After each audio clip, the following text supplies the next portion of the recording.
Bismillahirrahmanirrahim. Assalamualaikum warahmatullahi wabarakatuh. Sahabat muslim, Tayamum, tayamum adalah pengganti wudhu. Di saat bisa wudhu nggak boleh bertayamum, bukan kayak istinja, ingat ya?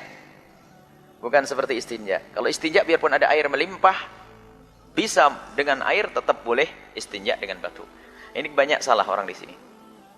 Kalau tayamum, selagi bisa wudhu, tidak boleh. Bukan ada air, tidak ngomong air. Yang ngomong kalau masih bisa wudhu, bukan kalau ada air ya. Ingat, kalau masih bisa wudhu, tidak boleh tayamum. Kalau masih bisa wudhu, bukan kalau ada air ya. Ya tidak ngomong kalau ada air. Selagi masih bisa wudhu, tidak boleh bertayamum. Sebab tayamum itu, apa sih yang menjadikan kamu boleh tayamum? Kan gitu. Saya pengen tayamum nih, boleh. Sebab tayamum itu ada satu tok. Sudah biar ringkas, gak usah pelik. Sebabnya tayamum itu adalah tidak adanya air. Karena air tidak ada, maka kamu boleh bertayamum. Tidak ada air ada dua. Tidak ada air secara sesungguhnya, paceklik kering semuanya. Ini berarti tidak ada air secara sesungguhnya. Yang kedua, ada air tapi seperti tidak ada air. Coba. Ada air seperti tidak ada air. Contohnya, kamu sakit. Kamu berbaring di atas taman indah. Ada gemericik air, ada kolamnya, ya. Ada sungai mengalir. Cuman kata dokter, kamu tidak boleh nyentuh air. Berarti air ada seperti tidak ada, karena kamu tidak boleh pakai. Atau kamu di rumah mau wudhu, kamar mandimu di luar, gak ada air dalam rumah. Ada air di luar, tapi dijaga sama harimau. Turun dari gunung. Coba, kamu bisa wudhu enggak? Air ada tapi seperti tidak ada. Atau dijaga oleh orang pembunuh. Air ada seperti tidak ada. Maka ada dua. Ya, tapi kalau dikembalikan semuanya sebabnya karena tidak adanya air. Ada tidak air secara sesungguhnya, namanya fuqdan hissi. Ada air ada tapi seperti tidak ada, namanya fuqdan maknawi. Makanya nanti cara membatalkannya juga beda. Hanya sebagian kitab fikih disatukan. Seolah-olah sebab tayamum hanya satu saja, yaitu hanya satu, cabang satu tadi, fuqdan hissi saja. Sehingga kalau kita lihat, perhatian kitab fikih selalu menyebut membatalkan tayamum jenis ini. Tidak pernah menyebut membatalkan tayamum jenis yang kedua. Ada? Coba. Lihat kitab fikih semuanya gitu. Padahal perlu dibahas ini. Makanya di sini punya bedakan. Makanya yang membatalkan yang pertama ada, cara membatalkan yang sebab batalnya tayamum yang pertama ada, sebab batal tayamum yang kedua ada sendiri. Yang jelas tahu ya? Jadi kalau kamu ada air satu gudang sekalipun, akan tapi ternyata dijaga oleh harimau, atau kamu sakit boleh tayamum. Sakit yang memberatkan untuk bertayamum.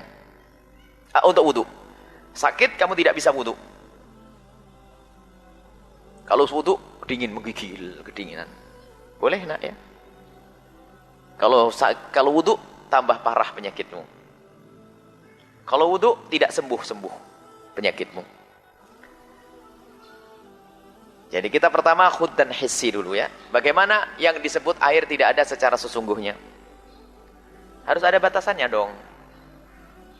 Batasannya kapan? Di sini nggak ada air nih. Wah, di pondok nggak ada air tayamum. Air macet.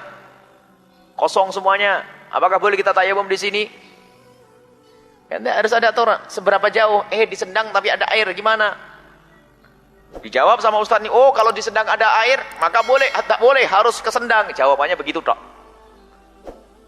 Rupanya saya tuh ngomong, Sendang habis, adanya di Sumber, gimana sih? Ayo, pusing lagi. Oh, adanya di Jawa Tengah. Ayo. Ada air, gak pernah habis di dunia ini air. Di Sendang tidak ada, tapi Jawa Tengah ada. Karena ada dikasih batasan. Mabuk nanti. Kapan kita anggap bahwasanya air benar-benar tidak ada? Fuqdan hissi. Maka dikatakan fuqdan hissi adalah kamu harus mengerti jarak. Yang pertama adalah Kamu harus mencari air dulu, baru kamu katakan tidak ada air. Kamu harus mencari di yang pertama adalah haddul ghauth. Haddul ghauth itu adalah jarak 300 meteran. Sepanjang 300 meter. Wajib mencari. Jadi kalau kamu di padang pasir tiba-tiba pengen wudu, pengen tayamum, padang pasir nggak ada air, nggak boleh langsung tayamum, nggak. Harus kamu cari sekitar 300-an meter ke sana, 300 meter ke sini. Ada? Baik kamu menduga ada air atau tidak ada air, wajib mencarinya. Jadi kita turun di tengah padang pasir, nyuruh satu anak, kamu ke sana 300 meter. Kalau haddul ghauth itu artinya apa sih? Ghauth itu orang minta tolong. Jadi gambarannya begini, kalau ada anak yang kamu suruh ke sana, kemudian dia jerit, gak ada, nggak begitu kedengaran, itu sudah selesai batas haddul ghauthnya. Istilah Arabnya haddul ghauth. Maka dia perkirakan 300 meter saja. Jadi kalau tiba-tiba ada harimau masih kedengaran kalau minta tolong. Lebih jauh dari itu nggak wajib mencarinya. Makanya di sini kok tiba-tiba nggak ada air, naudzubillah ya, nggak ada air, nggak boleh langsung tayamum. Karena fukdan his harus mencari di mana sekitar 300. Baik kita menduga ada air, enggak, pokoknya harus ada yang jalan. Satu dulu sana, ente Sultan sana, ente si Ali ke sana, ente ke sini, putar. Enggak ada. Baru yang kedua, apakah kita harus mencari lebih dari itu? Baru setelah haddul ghauth masuk namanya haddul gurb. Kamu wajib mencari lebih jauh dari itu jika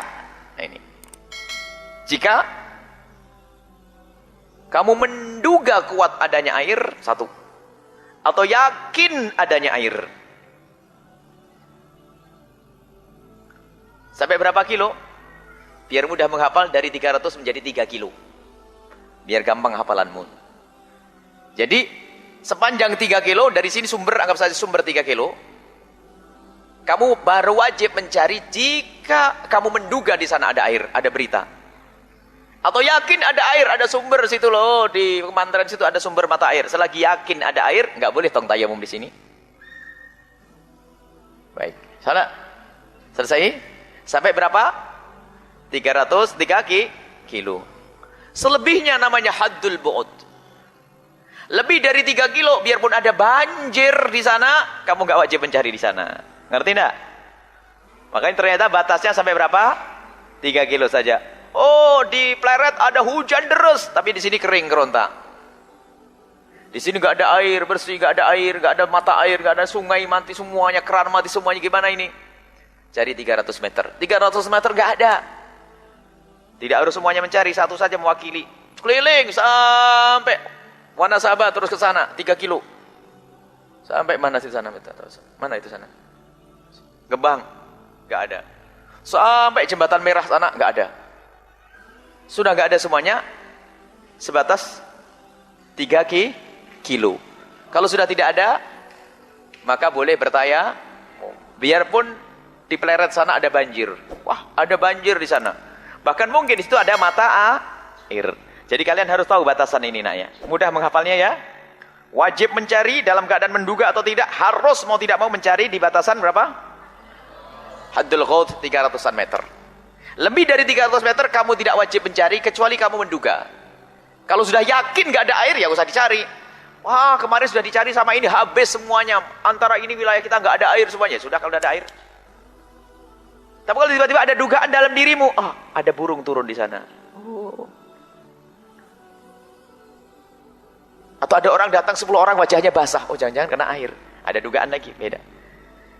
Jadi ingat, kalau haddul ghauth yang pendek tadi 300 itu sampai 300 kita wajib mencari, baik kita menduga ada air atau tidak ada air.